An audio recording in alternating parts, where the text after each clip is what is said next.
안녕하세요. 동대구 TV입니다. 이제 좀 새로운 모습으로 여러분들에게 인사를 드립니다. 하나님은 어디 계시는가? 하나님은 어디 계십니까? 여호와 하나님은 분명히 계신다는 걸 인정합니다. 그리고 믿습니다. 하나님은 영이신데, 영이신 하나님은 눈으로 볼 수 없고 손으로 만질 수 없고 또 귀로 들을 수 없는 그런 하나님의 존재지만, 그런데 믿음이라는 것으로 믿는다. 믿음이라는 걸로 하나님을 믿습니다. 인정합니다. 그리고 이제 그 다음부터 하나님을 믿고 나면 그 다음부터 이제 하나님을 볼 수 있고 하나님의 말씀을 들을 수 있고 또 손을 잡고 같이 길을 가는 것처럼 하나님과 함께 하기도 하고 동행하기도 합니다. 때로는 꿈속에서도 하나님을 만날 수 있고 또 다른 사람, 어떤 사람을 통해서 하나님 이야기를 들을 수도 있고 여러 가지 아주 다양하게 우리가 하나님의 존재와 하나님의 일하심과 하나님의 도우심과 인도하심과 그리고 하나님이 구원하시고 은혜를 베푸시는 우리를 위하시는 그런 하나님, 정말로 다양한 모습으로 다양한 장소에서 다양한 형태로 하나님을 우리가 경험할 수가 있습니다. 그런데 가끔 종종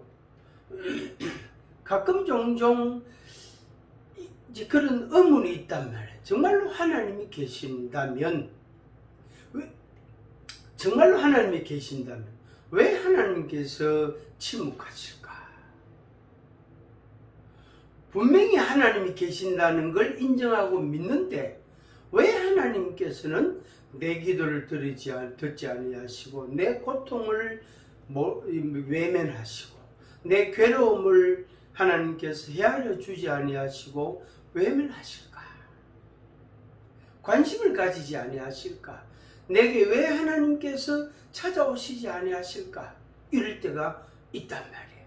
그럴 때에는 너무너무 괴롭고 답답하고 힘이 듭니다. 그리고 하나님을 만나면은 좋겠는데 그럴 때는 진짜 하나님을 마치 만나지 못한 것처럼 된다는 거예요. 욥이 고백한 것처럼 앞으로 가도 뒤로 가도 왼쪽으로 가도 오른쪽으로 가도 하나님을 만날 수 없다는 거예요. 그랬을 때에 그 욥이 정말로 극심한 그런 어려움과 고통과 그런 질병과 그리고 사람들로부터 받는 멸시와 조소와 그런 조롱 가운데서 욥은 더더욱 힘들 수밖에 없었던 것입니다.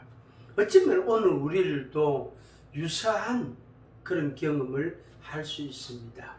그런데 출애굽기, 구약성경 출애굽기 1장, 2장, 3장 이제 그것을 보면은 우리가 좀 생각해 볼 수가 있는 부분이 있습니다. 출애굽기 1장부터 3장, 물론 좀 더 이제 가면은 4장부터 쭉 이제 계속 연결이 되는데 출애굽기 1장부터 3장, 4장부터 쭉 이제 이어집니다. 그런데 출애굽기 1장, 2장, 3장 그것을 보면은 이스라엘 백성들이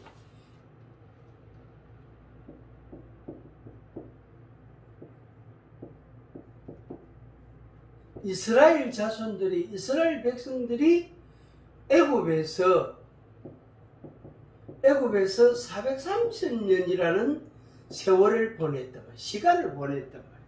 그런데 이 시간이 그들에게는 너무너무 고통스러운 거예요. 분명히 요셉이 먼저 애굽에 오고 그 다음에 요셉의 형제들 그러니까 아버지죠. 아버지 야곱과 그의 권속들 70명이 애굽으로 와서 고센 땅에 이제 거기에서 이주한 것처럼 그곳에서 정착하며 이제 살았단 말이에요.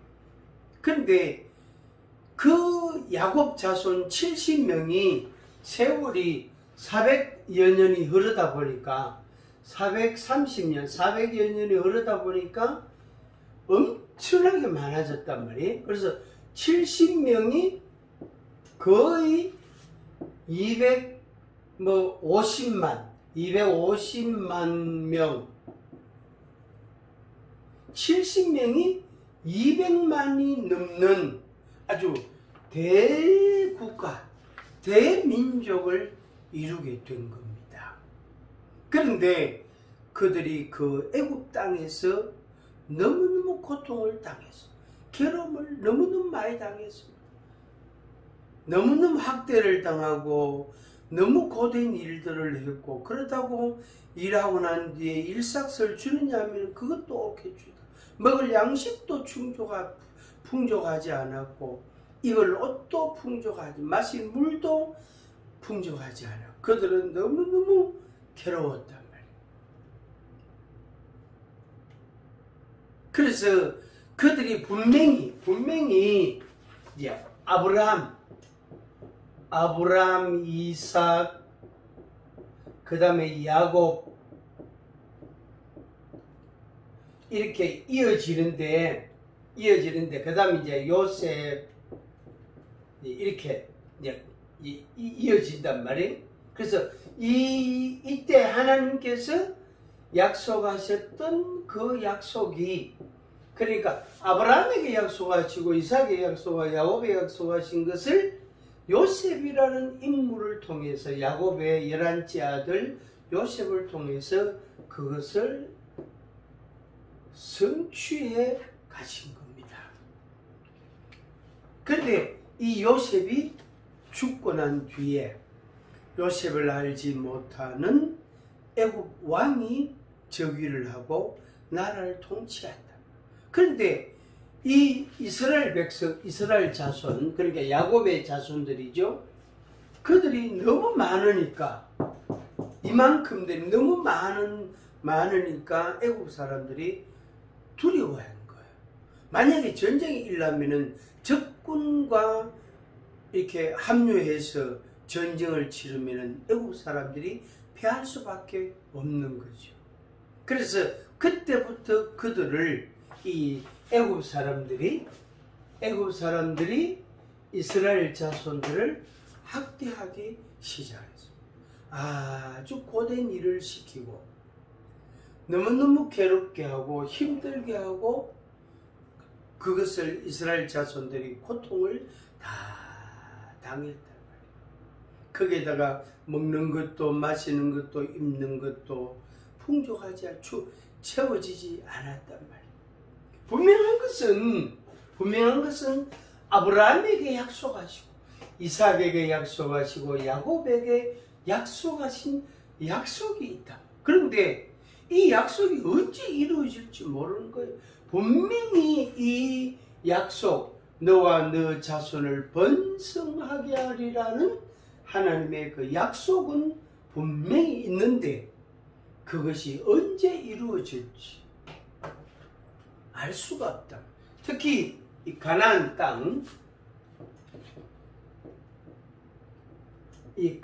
땅을 하나님께서 아브라함에게 약속을 했단 말이에요.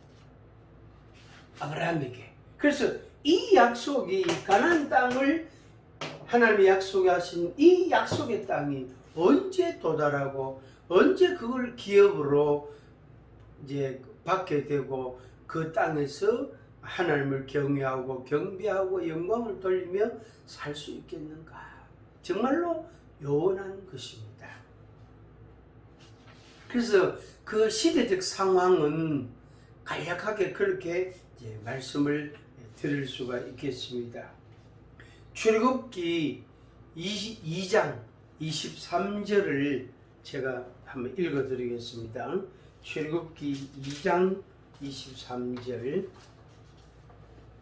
이 23절 25절까지 이 내용 가운데, 이 말씀 가운데 그 당시 상황을 이제 가장 간략하게 우리가 이해할 수 있겠습니다. 출애굽기 2장 23절부터 25절. 여러 해 후에 애굽 왕은 죽었고 이스라엘 자손은 고된 노동으로 말미암아 탄식하며 부르짖으니 그 고된 노동으로 말미암아 부르짖는 소리가 하나님께 상달된지라.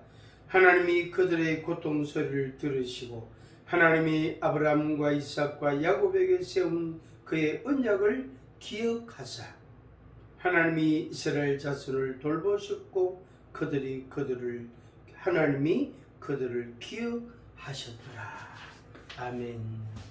자, 여기에서 하나님께서 기억하셨다. 뭘 기억했다?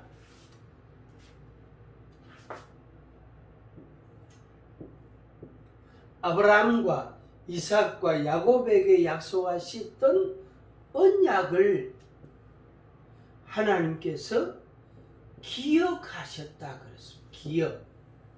그럼 여태까지 하나님께서 그걸 잊어먹고 계셨다는 말인가? 절대 그런 뜻은 아닙니다. 하나님께서 그냥 덮어놓고 계신 거예요.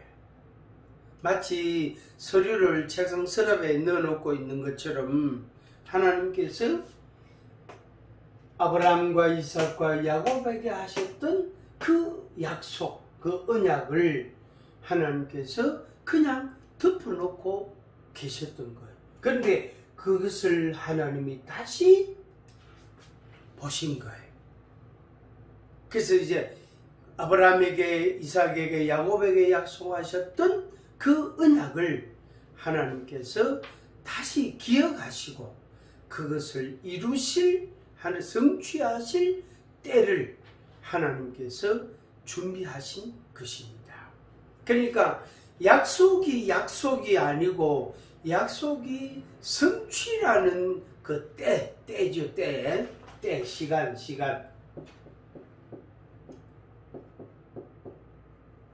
이 때를 맞이해야, 때가 되어야, 그러니까 하나님의 계획이죠. 하나님의 때가 되어야 이 언약이 성취가 되는 거예요. 그래서 드디어 하나님이 언약을 성취하실 때가 된 겁니다. 그래서 그게 바로 뭐냐면은 그 언약을 기억하셨더라. 그러니까 이스라엘 자손들이 애굽에서 정말로 고난과 고통과 부르짖음과 그런 것들이 있었던 게 문제가 아니고 하나님께서 언약하신 것을 기억하시고 그것을 하나님이 어떻게 성취하실 하나님의 때가 됐다는 것이 중요한 겁니다. 그게 중요합니다. 한번 같이 해볼까요? 성취의 때, 성취하실 때가 됐다. 성취하실 때가 되었다. 이런 말씀입니다.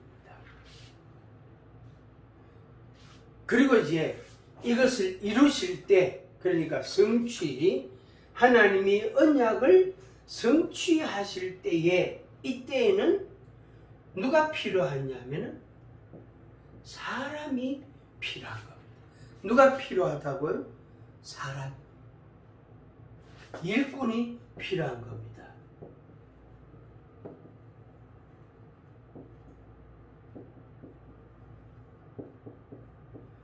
일꾼, 정직이, 사역자, 사람이 필요한 거예요. 그래서 창세기 3장에 이제 넘어가면은 하나님께서 모세를 부르십니다. 모세를 하나님이 부르신단 말이에요. 이스라엘 자손들에게는 하나님이 어디 계십니까? 하나님은 도대체 왜 침묵하시고 왜 말씀하지 않습니까? 그들이 너무너무 답답해하고 너무너무 고통스러워하고 하나님을 향하여 부르짖었단 말이에요. 그래도 하나님은 여전히 침묵하고 대답하지 아니하시는 거예요. 하나님의 성취의 때가 되었을 때에 하나님께서 이제 사람을 세우십니다. 그 사람이 바로 누굽니까? 모세입니다. 근데 이 모세가 어떤 사람이죠? 모세가 바로왕의 공주의 아들이라는 이름을 가지고 왕궁에서, 바로 왕궁에서 생활했단 말이에요. 지난 이제 어릴 때 이야기는 다 생략하고 모세가 어느 날 40세가 됐을 때예요. 어느 날 40세가 됐을 때에 이제 자기 동족, 자기 민족이 어떠한가 하고 이제 나가봤단 말이야. 가보니까 사람들이 너무너무 고통스러워하고 괴로워하고 힘들게 그들이 감독자에 의해서 채찍을 맞으면서 일을 하고 있다. 그 광경을 보았는데 거기에다가 애굽 사람이 이 자기 동족을 이제 해하는 걸 봤단 말이에요. 그때 모세가 왜 그러냐고 그 애굽 사람을 죽였어. 그리고 모래 속에다가 파묻어 버렸어. 그 다음 날은 다시 또 나와보니까 자기 동족 간에 또 분쟁이 있는 거예요. 그래서 책망을 하고 했는데 이제 그 가운데 잘못한 사람이 하는 말, 어제는 애굽 사람을 죽였는데 오늘은 날 죽이려고 그러나 누가 당신을 너를 우리의 재판관으로 삼느냐고. 모세가 그 말을 듣고 이제 도망을 나옵니다. 애굽에서 도망을 나옵니다. 바로왕은 이 모세를 지명수배를 하게 됩니다. 그래서 모세가 미디안 광야로 도망을 나옵니다. 광야로 나오면 더 이상 군인들이 따라오지 못한단 말이에요. 왜? 광야로 가면은 거기서는 광야에서 그냥 죽어버릴 수도 있단 말이에요. 왜? 상황이 너무너무 나쁘고 특히 물이 귀하고 먹을 것도 없고 그 다음에 사나운 그런 야생 짐승들이 있고 날짐승들도 있고 그래서 생명을 보호받을 수 있는 그런 어떤 방법이나 수단이나 그것이 하나도 없습니다. 그래서 모세가 광야로 이제 피신한 거예요. 그러다가 어느 날 물을 발견하고 그 우물 곁에 앉았습니다. 모세의 처지가 너무 처량하죠. 모세의 모습이 너무 처량합니다. 그 모세를 하나님께서 안전하게 이제 생활할 수 있게 하시고 양치기로 양을 먹이는 사람으로 40년간 그 광야 생활을 합니다. 그래서 이제 결혼도 하고 아들들도 낳고 그래서 기본적으로 생명의 이제 자기 신체의 보호를 받을 수 있는 안정된 생활이 40년간 이루어집니다. 그리고 80이 됐을 때에 어느 날 하나님이 모세를 부르십니다. 출애굽기 3장에 모세야 모세야 하고 하나님이 모세를 부르셨습니다. 뭐 하시려고요? 하나님께서 아브라함과 이삭과 야곱에게 언약했던 약속했던 약속을 이루시기 위해서 사람이 필요한 거예요. 그래서 모세를 하나님이 부르시고 이 모세를 어디로?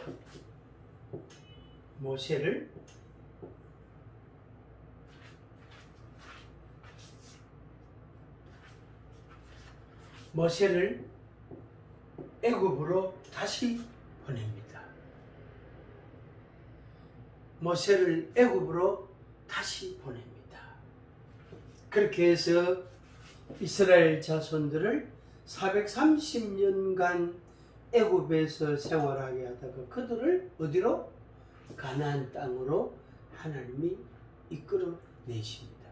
그리고 아브라함과 이삭과 야곱에게 약속하신 그 약속을 하나님이 성취하십니다.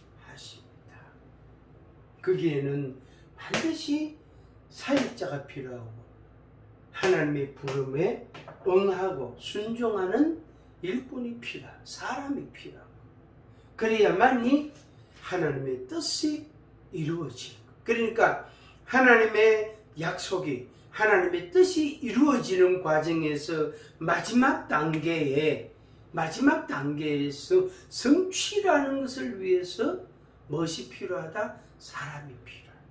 그래서 오늘 우리들이 그래서 소중한 거예요. 하나님을 믿으시고 말씀을 믿으시고 하나님의 약속을 믿으시기를 바랍니다. 그래서 여러분을 통해서 하나님의 그 언약이 그 약속이 성취되는 그 날들을 보게 되어질 것입니다. 그래서 우리들 한 사람 한 사람이 소중한 것입니다. 축복합니다. 동대구 TV입니다. 다음에 또 뵙겠습니다. 안녕히 계십시오. 감사합니다.